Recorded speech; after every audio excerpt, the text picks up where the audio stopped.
Hello, this is for the chapter 45, Male Reproductive System.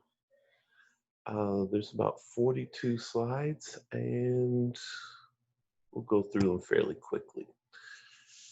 Here's some of the learning objectives. We're going to explain how the end result of normal function of the reproductive system differs from the end result of normal function in any other organ system in the body.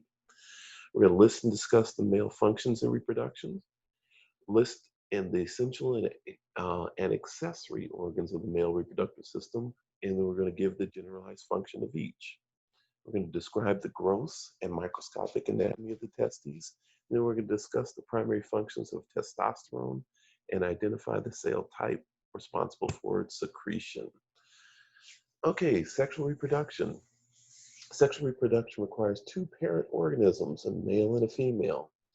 New mixture of genes in each offspring increases variety of genetic characteristics, making it more likely some will survive and carry on reproductive line. In this particular part, I want you to understand that we have 23 pairs of chromosomes.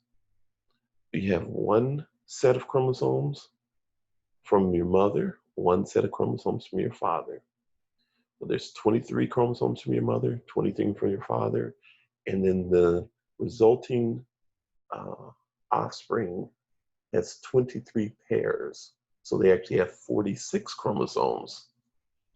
So different organisms have different number of chromosomes, but for humans, we have 23 from the mother, 23 from the father, 46 makes a complete individual. So some organisms do not have sexual reproduction. They have asexual reproductions. It requires only one parent organism. So the reproductive systems, they produce cells for offspring and regulate the hormones for development of secondary sex characteristics. So puberty marks the beginning of sexual maturity and ability to reproduce. Once again, I want you to understand that in humans, we have what they call diploid.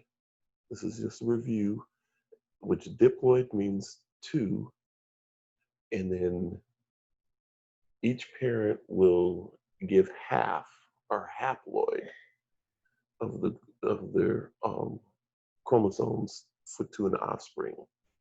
Okay. The male reproductive organs, classified as essential organs for the production of gametes. Gamete would be the result of the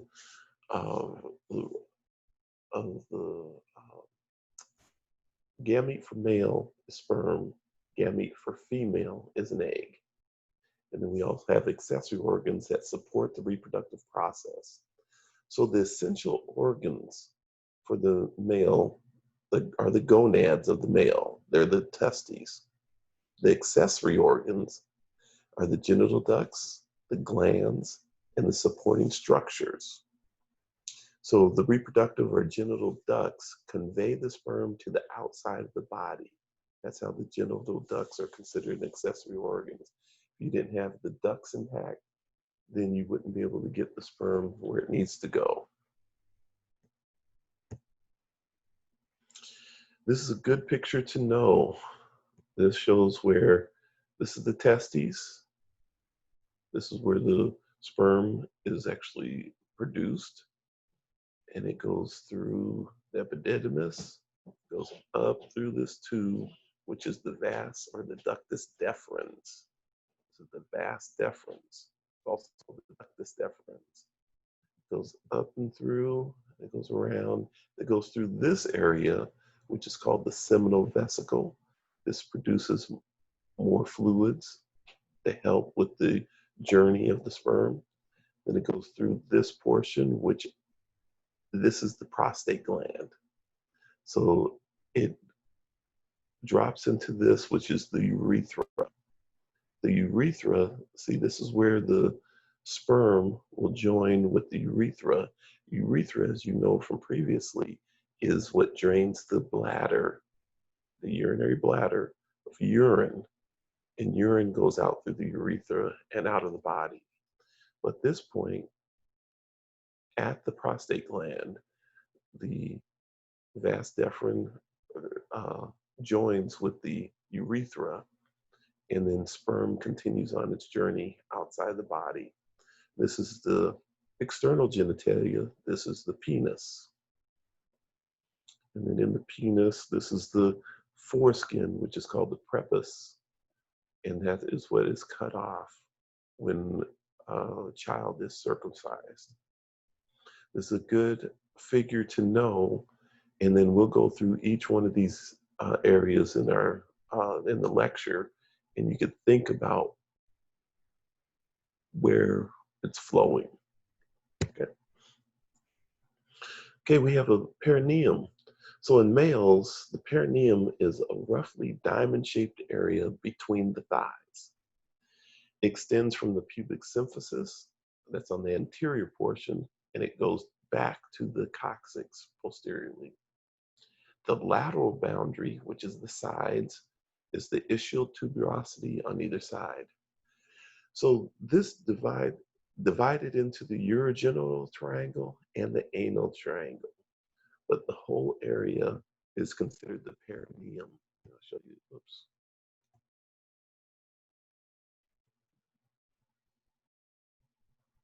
Okay. Here's a picture of it.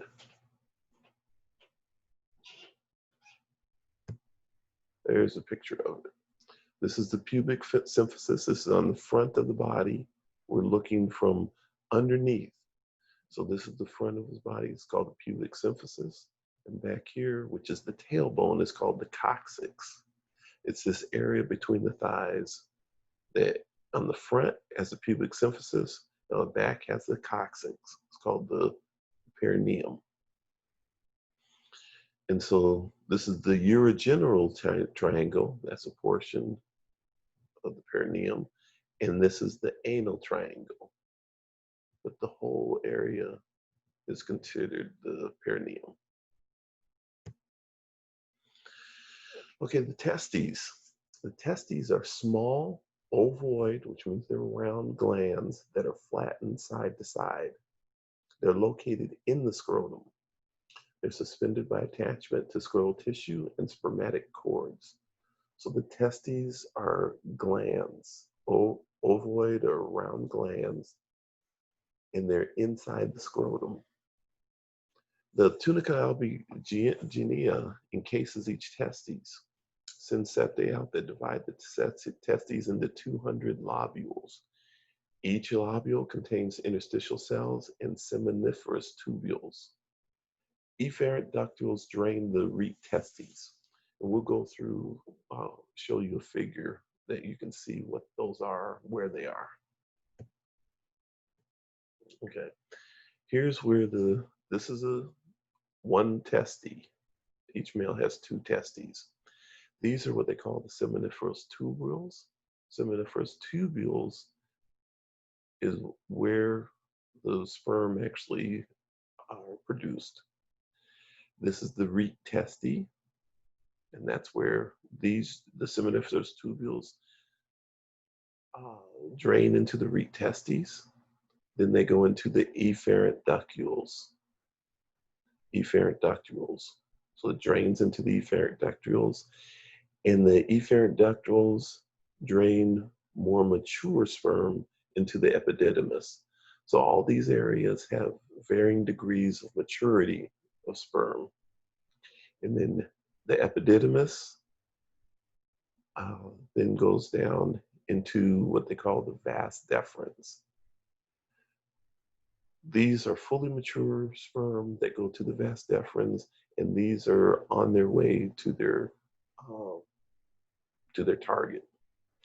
And this is just a picture showing the actual picture of this is the scrotum, and this is the testes, and it shows as everything goes through. This is the epididymis, this portion here, and it goes down here, and this goes up into the vas deferens. Okay, the microscopic anatomy of the testes. So the interstitial or Leydig cells They're the endocrine cells between the seminiferous tubules. So the seminiferous tubules may contain 5 or more layers of cells. So as at puberty, spermatogenic cells appear. So these are cells that are the beginning of the sperm, and interstitial cells become more prominent. And it just shows in terms of this is the seminiferous tubule, and this is interstitial cells in between.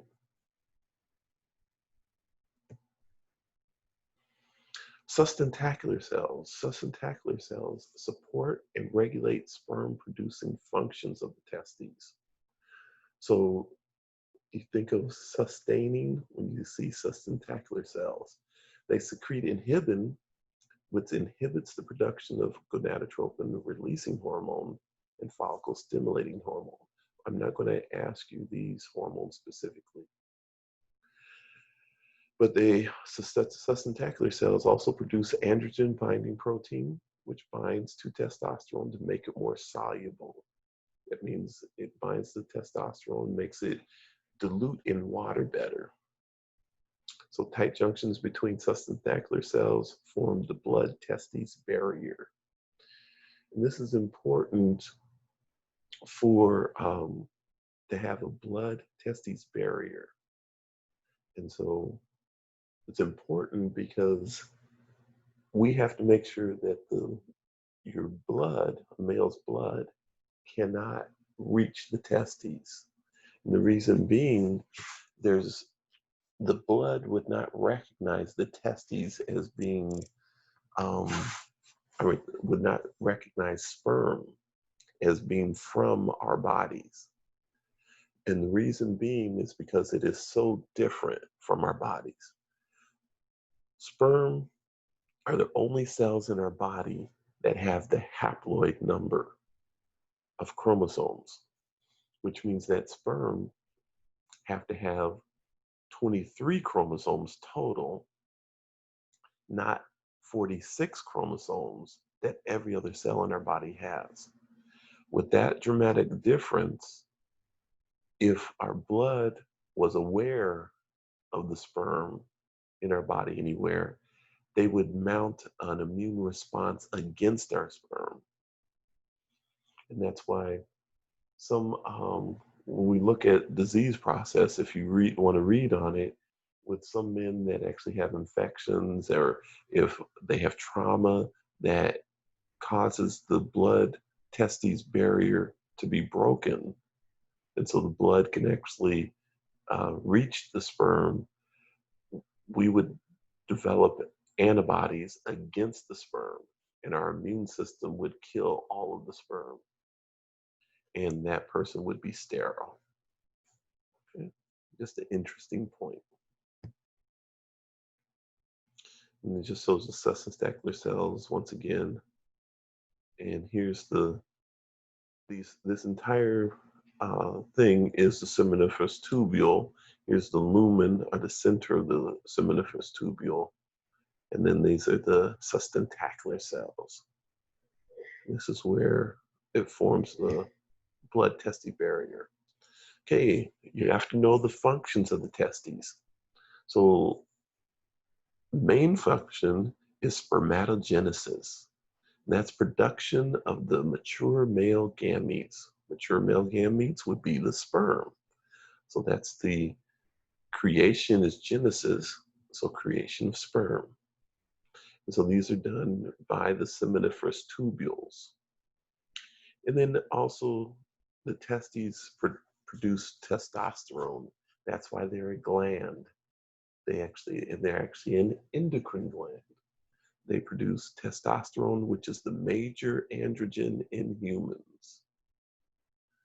And so hormone production by the interstitial cells. Here's some of the functions of testosterone. Testosterone promotes the development and maintenance of secondary sex characteristics. And you of course, you know some of those. Male, their voice deepens. You know, they have the facial hair. These are some of the secondary sex characteristics. Their muscles become more dense, and so they promote the development of accessory organs, and also it promotes the development of what they would call the typical adult male behavior. All right, and then so testosterone also helps regulate metabolism.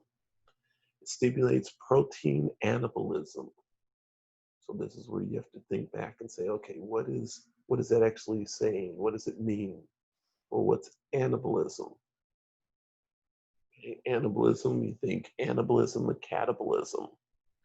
Okay, we know catabolism means something's being broken down. Anabolism means it's being built up. So this testosterone stimulates protein anabolism. So it stimulates protein being built up in the body. That's where you have more dense protein muscle mass. Okay, stimulates bone growth and promotes closure of the epiphysis. The epiphysis, where you actually have bone growing, it grows at the epiphysis, the end of the bones, long bones, and so it promotes the closure of the epiphysis. Testosterone also plays a role in fluid and electrolyte balance. So the testes and anterior pituitary gland, I'm actually not going to require you to know the other hormones, but it's good to go through them. And as you read through it, it's good to kind of understand this, but I'm not going to require this for the quiz. But you have FSH, which is follicle stimulating hormone. So it stimulates rapid sperm production by the seminiferous tubules. Luteinizing hormone stimulates interstitial cells to increase testosterone secretion. So high blood concentration of testosterone inhibits the hypothalamus secreting gonadotropic releasing hormone. Okay, so if you have a whole lot of testosterone, it inhibits the secretion of gonadotropic releasing hormone. So if you had you have another hormone called inhibin, and that's from increasing levels of inhibin reduce gonadotropic releasing hormone and FSH production secretion. So if you actually increased the levels of inhibin actually reduces gonadotropic releasing hormone. Gonadotropic releasing hormone stimulates the production of sperm. So if you increase levels of inhibin, that reduces that. In essence, you would reduce sperm production. Then also we have estrogen, which is mostly made in the liver and other tissues. Males do have some estrogen. It's a very small amount, but that's the same as females do have some testosterone, but it's a very small amount. Okay, so now let's talk about the anatomy and functions of the male reproductive system. So we're going to describe the structure of mature spermatozoon. We're going to trace the passage of an individual sperm cell in sequence from its point of formation through the genital ducts to the exterior of the body. We're going to describe the structure, location, and function of the following: the seminal vesicles, the prostate gland, and the bulbourethral glands. Then we're going to identify the components and functions of the male external genitalia. Then we're going to discuss the composition and the course of seminal fluid. Then we're going to discuss male fertility, and then discuss the disorders of the male reproductive system. Okay, the spermatozoa. These undergo ripening before ejaculation. So these are immature sperm. That's what spermatozoa are. Immature sperm. They have to undergo maturing or ripening before ejaculation. Capacitation occurs in sperm only after they've been introduced into the vagina. So spermatozoan, so that's the final stage of them maturing fully. And that doesn't occur until they actually get into the vagina. The spermatozoan composed of a head, a middle piece, and a tail. The head is covered by the acrosome, which has splitting enzymes that are released during capacitation. That's where the head has a cap on it that has enzymes which will help to break through the outer surface of an egg, but it doesn't become activated, these enzymes, until it reaches um, the acidic vagina. So we don't want this enzyme being released while it's en route. Otherwise, it start breaking things down inappropriately, wouldn't have enough when it got to the egg. So that's in the head of the spermatozoon, or the maturing sperm, is the acrosome. And in the middle piece, you have mitochondria that are arranged end to end around a core. So the mitochondria is there to help power the flagellum. And so it's in the mitochondria are located in the middle piece. Then you have the tail. So you have the tail is divided into the principal and short pieces. That's what gets the sperm to where it needs to go. Here's a complete sperm or spermatozoon. Here's the head, then the middle piece, which has the mitochondria, and then the tail. So here's a closer. Here's the head, which has the nucleus. Inside the nucleus, what does the nucleus hold? Right. Inside the nucleus, that's where the DNA is. How many chromosomes is in each sperm? Yeah, 23. Because it only has half of what every other cell in your body has. Every other cell in your body has 23 from your mother, 23 from your father. Well, in the head of the sperm, it has the 23 that are coming from the father for this particular individual. This is the acrosome. It's the covering of the head that has enzymes that will help it to break into the egg. This is the mitochondria are centered around this contractile portion that is powering the flagellum. So this is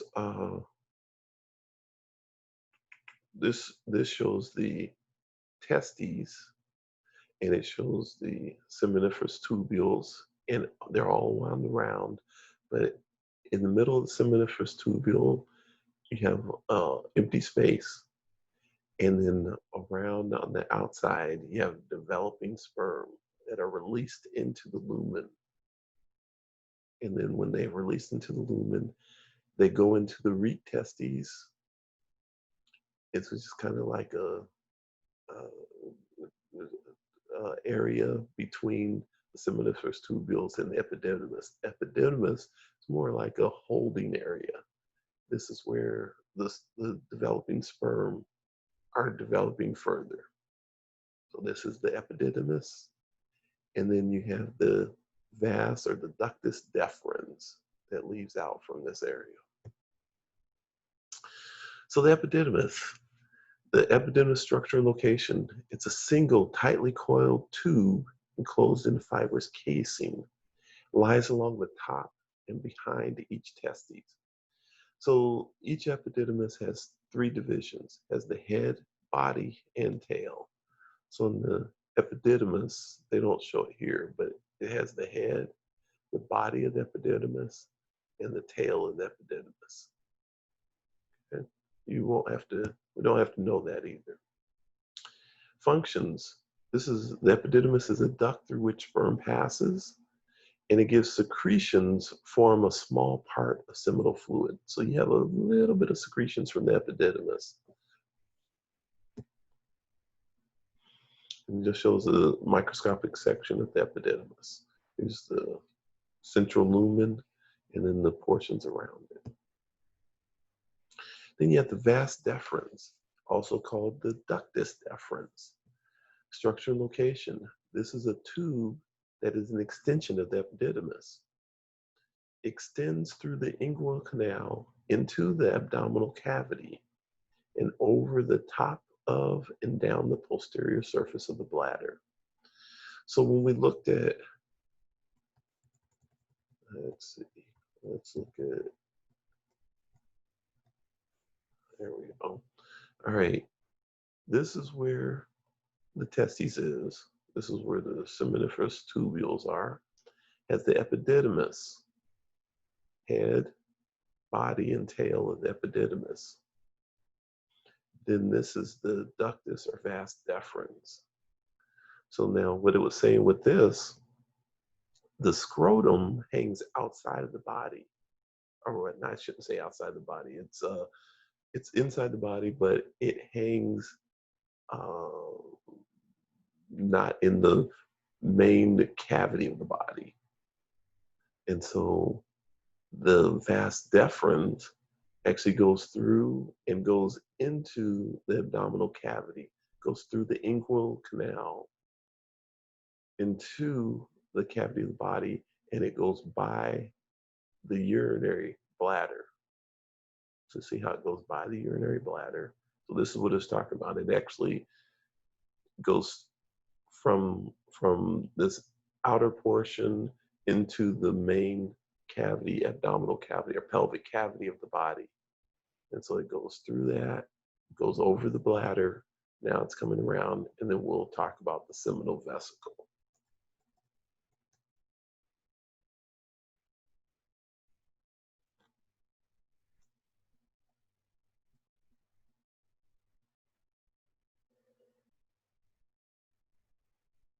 Okay.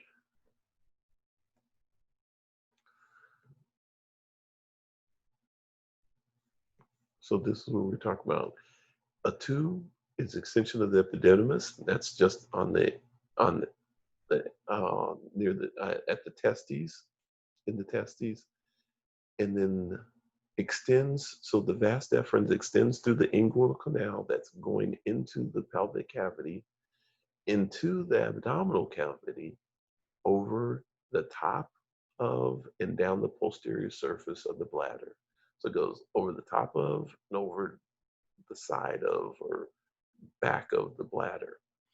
Then there's an enlarged portion, an enlarged terminal portion, which is called the ampulla, joins the duct from a seminal vesicle to form the ejaculatory duct. So this still hasn't gotten to the urethra yet, but it goes into a portion called the seminal vesicle and then forms the ejaculatory duct. So the vas deferens or ductus deferens, the function, one of the genital ducts connecting the epididymis and the ejaculatory duct. So this is where someone can get a vasectomy. If you have a vasectomy, which means you cut off the vas deferens, makes a man sterile. And it just shows microscopic view of the vas deferens. Now this is the bladder, and it shows the vas deferens would have come this way, and it would come down the posterior surface. Now it's coming down here. This is the vas deferens, and it joins to this. Forms the ejaculatory duct. Then this over to the side is the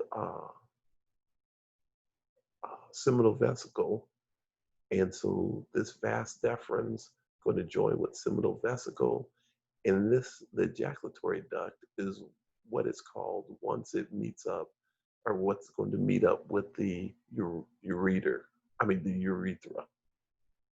So it's going to join the urethra down through the prostate gland. So it's in the middle of the prostate gland, you'll have the urethra goes through, and the ejaculatory duct from the vas deferens is going to meet up with the urethra, and then that's going to go out through the penis and out. But it's surrounded by this, which is the prostate gland. And so the prostate gland, they have it cut open so you can see it, but this covers this whole area. So now the ejaculatory ducts and the urethra. The ejaculatory duct passes through the prostate gland and it terminates or ends in the urethra. So that's where the ejaculatory duct and the urethra actually meet up. And the urethra serves dual functions. Functions in the reproductive system, and it serves in the urinary systems. So now the seminal vesicles. The seminal vesicles are convoluted pouches about 5 to 7 centimeters long on the posterior surface of the bladder. So on the back end of the bladder, you have these pouches. Now the functions of the seminal vesicles, they secrete an alkaline. Alkaline means basic. Viscous, which means thick, creamy yellow liquid. This makes up 60% of the semen volume. So semen is made up mostly of these different fluids. Semen has a very low percentage, relatively speaking, in terms of its volume, of sperm. A lot of it is made up of these different fluids that accompany the sperm. And so the seminal vesicles secrete a basic, which is alkaline, creamy yellow liquid, which is 6% of the volume of the semen. It also has fructose, high in fructose, which the fructose serves as an energy source for the sperm motility. So the sperm are surrounded with a lot of sugar, fructose, because it needs a lot of energy. It has mitochondria in that mid piece of the sperm, and the mid piece has mitochondria that actually utilize the fructose to actually as an energy source to produce more ATP. It's a microscopic picture of the seminal glands. And then you have the prostate gland.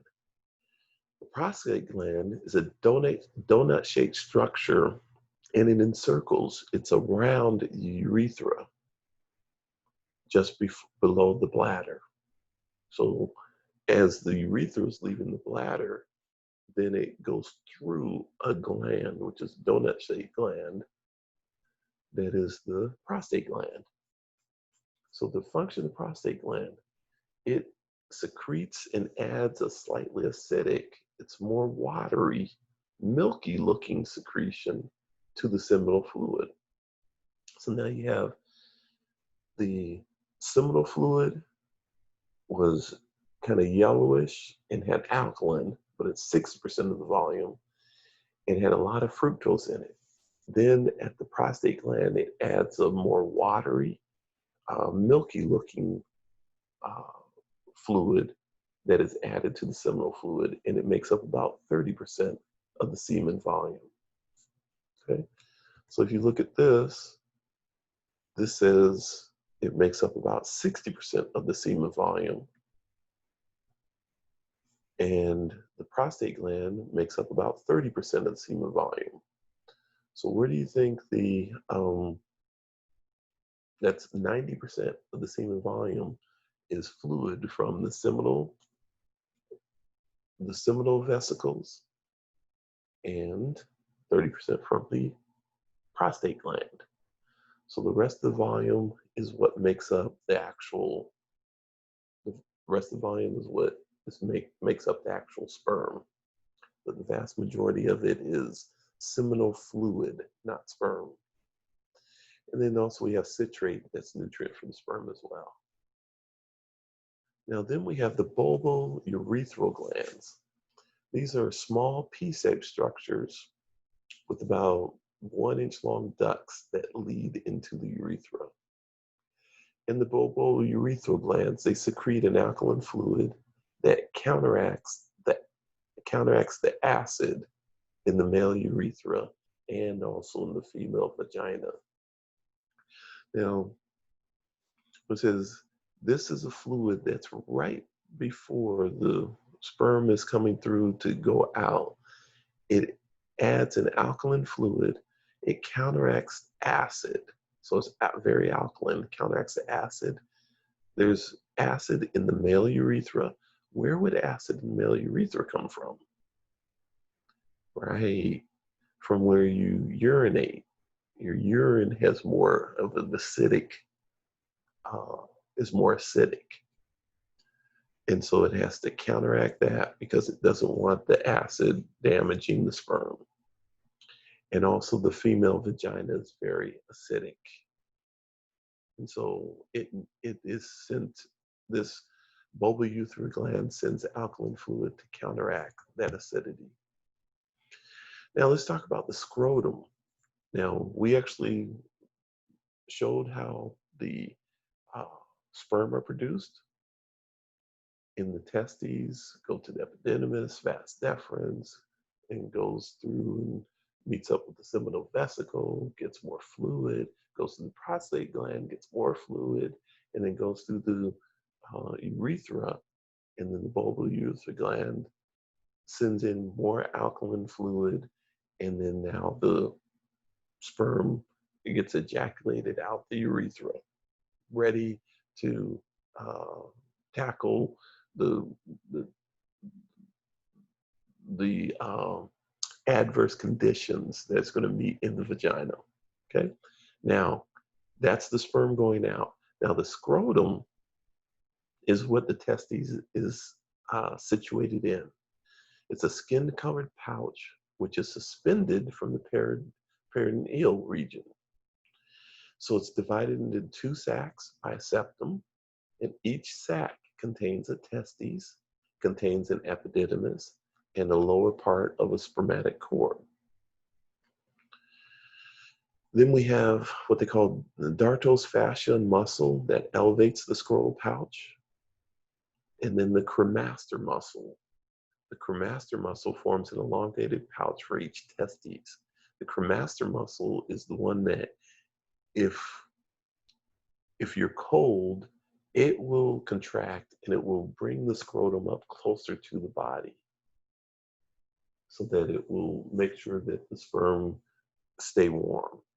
And when it's hot, it relaxes and lets the scrotum try to get a little more air. And so the testes will not get too hot. Okay. Then you have the penis. The penis is composed of 3 cylindrical masses of erectile tissue, one of which contains the urethra.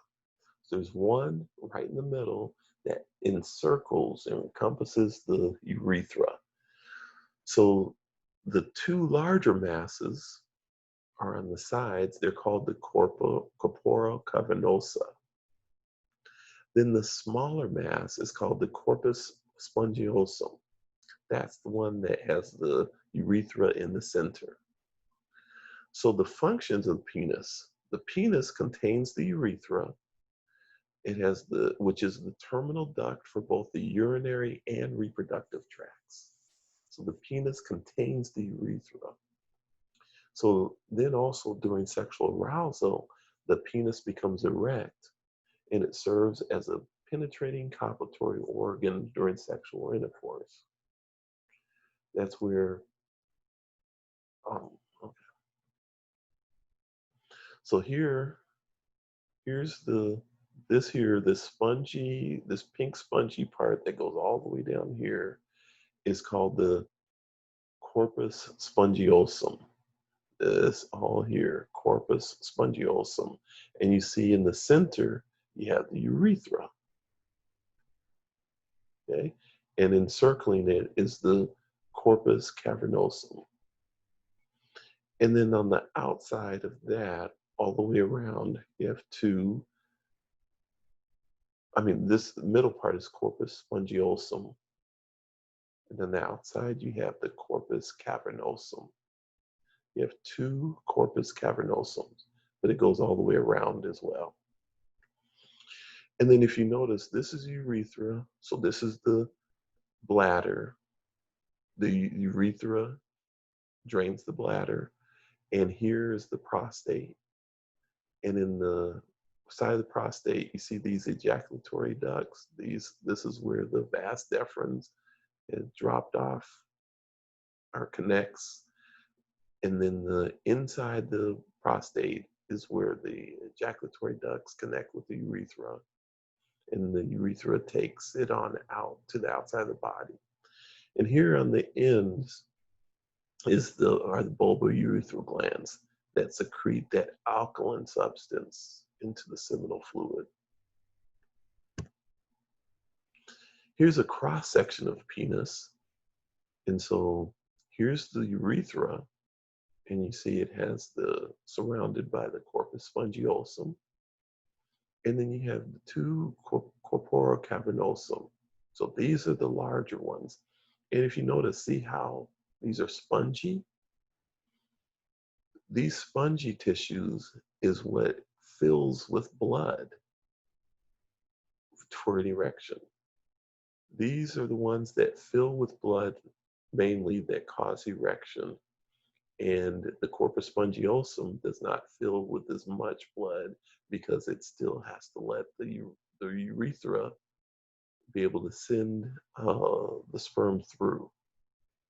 So these are what cause an erection in a male. Then we have spermatic cords, or fibrous cylinders located in the inguinal canals between the scrotum and abdominal cavity. It enclosed the vasa deferentia, or the vas deferens, the blood vessels, lymphatics, and nerves. The vas deferens run with blood vessels and nerves. So the composition, of course, of seminal fluid. So the seminal fluids consist of secretions from the testes, from the epididymis, the seminal vesicles, the prostate glands, and the bulbourethral glands. So each milliliter of fluid contains millions of sperm. So the seminal fluid passes from testes through the epididymis, through the vas deferens, through the ejaculatory duct, into the urethra, and through the urethra. Okay. Male fertility relates to many factors. First, male fertility is determined by number of sperm, then the size, shape, and motility of the sperm, how active the sperm are. Infertility may be caused by antibodies some men make against their own sperm. That's what we talked about. If that blood testes barrier is breached, then antibodies can actually kill the sperm off. Male fertility begins at puberty.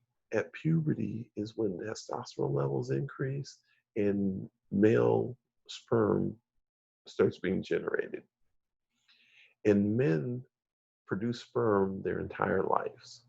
Now, as they get older, they may not produce as much, and then may become infertile because the number of sperm may decrease, and actually motility may decrease as well.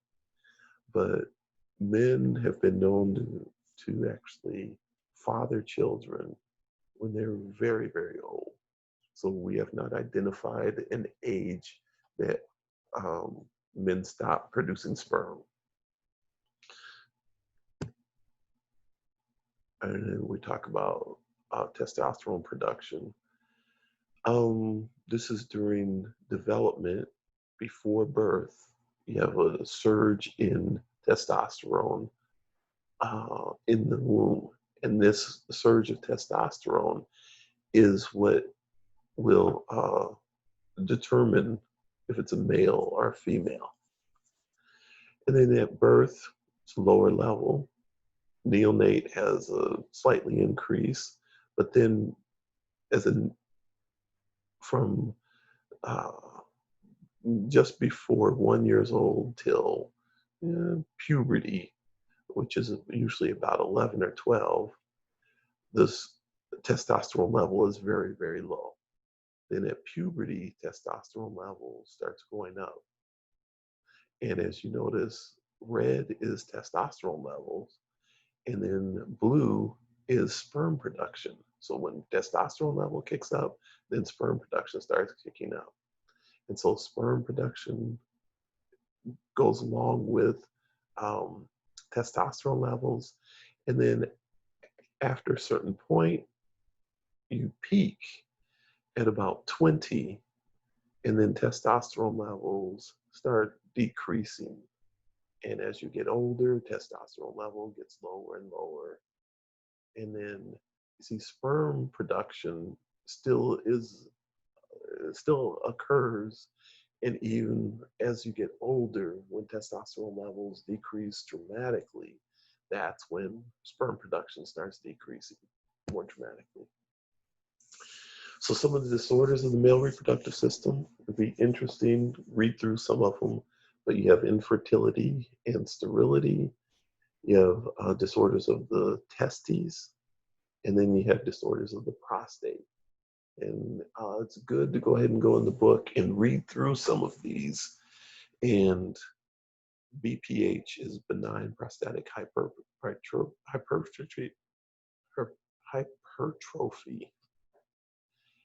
And then look at the disorders of the penis and the scrotum.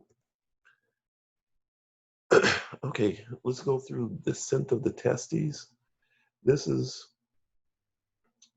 while a developing fetus, the testes are in the abdominal cavity and everything's developing. This is the penis. This is the scrotum that's developing. And as it develops more, you see the testes start moving closer to going to outside of the abdominal cavity. And then at birth, or just before birth, you have descent of the testes outside of the abdominal cavity into the scrotum. And that's where the doctor, when the male baby is born, make sure that the testes descend, because if somehow the testes get stuck up here, then this baby can be infertile, when they get older. Okay. All right.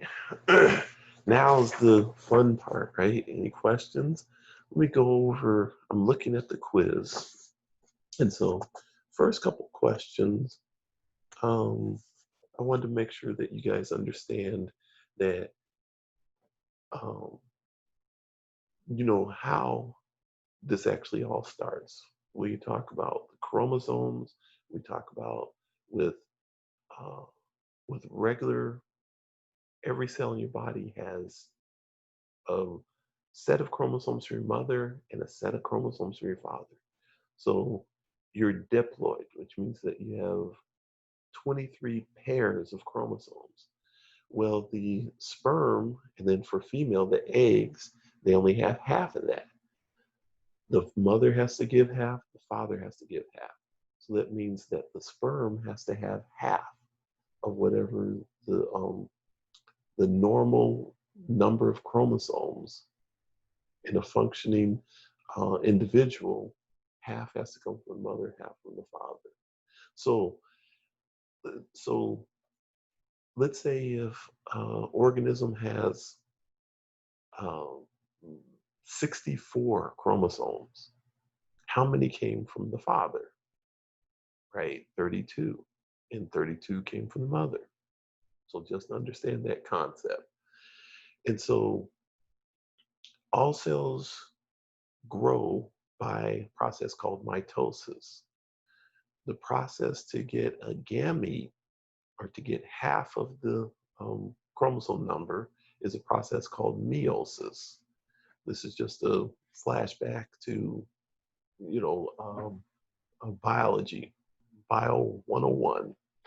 And so Mitosis is for growth. Meiosis is for reproduction. And so at the end of meiosis, you have half the number of chromosomes. And that's what happens with sperm. Sperm undergo meiosis. Okay, so know that. And then know what the fusion of a sperm and egg is called. So when a sperm and egg actually come together, it's fertilization. When you fertilize an egg, that's fertilization. Fusion of a sperm and egg. And then, so know that whole process, where the production of sperm occurs within the testes, which portion of it. So know that sperm is produced in the seminiferous tubules, and it goes through the root testes, it goes to the epididymis, then it goes through the vas deferens. Know that process, and know that the vas deferens can also be called the ductus deferens. And so know the sequence of where sperm goes. So once it goes from the epididymis, then it goes through to the ductus deferens or the vas deferens. And then know which duct travels through the prostate glands. So you know the prostate gland has the urethra, and it also has the ejaculatory duct that will go through the prostate to connect with the urethra. And then it deposits the sperm, and that's where, through the urethra, is the sperm gets ejaculated. So the ejaculatory duct is the one that goes from the vas deferens, and then you have the ejaculatory duct that connects to the urethra. And then know what the foreskin of a male is called, that is taken off when you actually when a baby is born. It's pretty common in the United States. The prepuce is that foreskin when a baby is circumcised. Oh, and know the secretions. Know that the epididymis secretes a little bit of fluid that contributes to seminal fluid. Know that the seminal vesicle secretes, the yellow secretion, that's 60% of the seminal fluid. Know that the prostate gland secretes 30% of the seminal fluid, and it's more whitish, and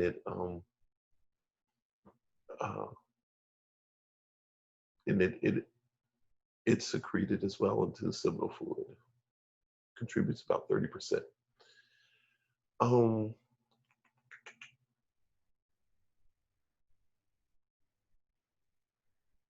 So actually, the prostate also, this wasn't in the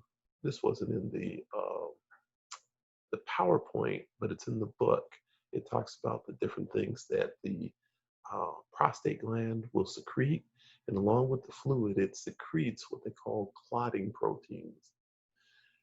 And that these clotting proteins allow the semen to actually coagulate. So it actually causes it to stick together once it's ejaculated.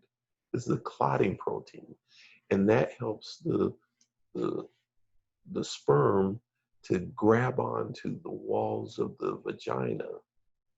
So when you're actually having ejaculation, it doesn't get pulled out from the vagina before it can start its trek to the egg.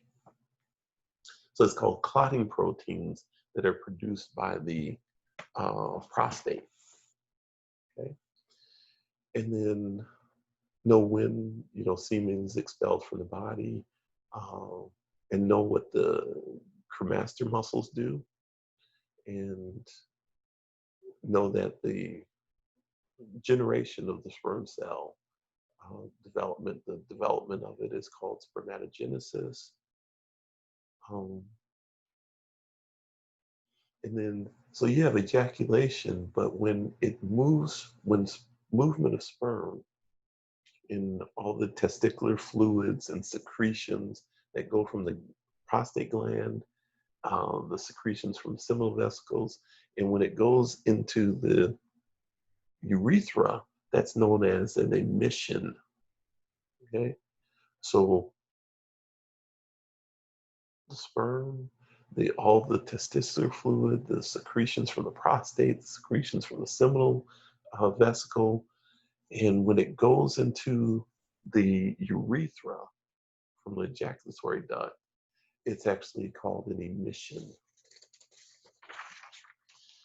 Okay, and know the main hormones. The main hormone that regulates spermatogenesis, of course, you know that's testosterone. And know in terms of if someone know the definition of impotence. It's an ability to maintain an erection. That's impotence. And then in the slides, we didn't go through the different phases, but know what andropause is. Andropause is synonymous to female menopause. And that's where you have decreased hormones or altered hormones, but the testosterone level is decreasing, and it throws the male hormones off. And men go through it usually in their 50s, and it's similar to menopause. So men go through what they call andropause, and that's a disruption of their male hormones. And a lot of people call it going through midlife crisis. That's the male menopause. It's called andropause. And know the prostate gland, it surrounds the urethra, surrounds the ejaculatory duct. And then know what happens to the testes during cold weather, and when it's warm, what happens with the testes. And know that during erection, know the different parts of the penis. And so know the corpus spongiosum and corpus cavernosum, and know what fills up with blood when erection and why. And I think that's it. Went through the different parts, and I went through the things I talked about, went through everything in the quiz. So just in those areas, definitely know the things that I talked about. Okay, much success, do well. And on this particular quiz, don't forget to watch the videos on the Khan Academy. I am giving 5 extra credit points for those that just watch the videos. I think the videos come up to about 46 minutes, but I need you to watch them.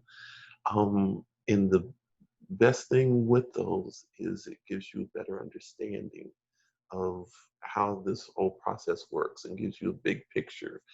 And I want you to utilize things like the Khan Academy. If you have questions about other subjects, you can go into Khan Academy for math and English. And I found that a lot of their videos seem to be very helpful. So hopefully this will motivate you to utilize it, not just for this class, but for other classes. But to get exposed to it, you get 5 extra credit points for just going through and doing that with Khan Academy. Much success. Looking forward to seeing you on at next class.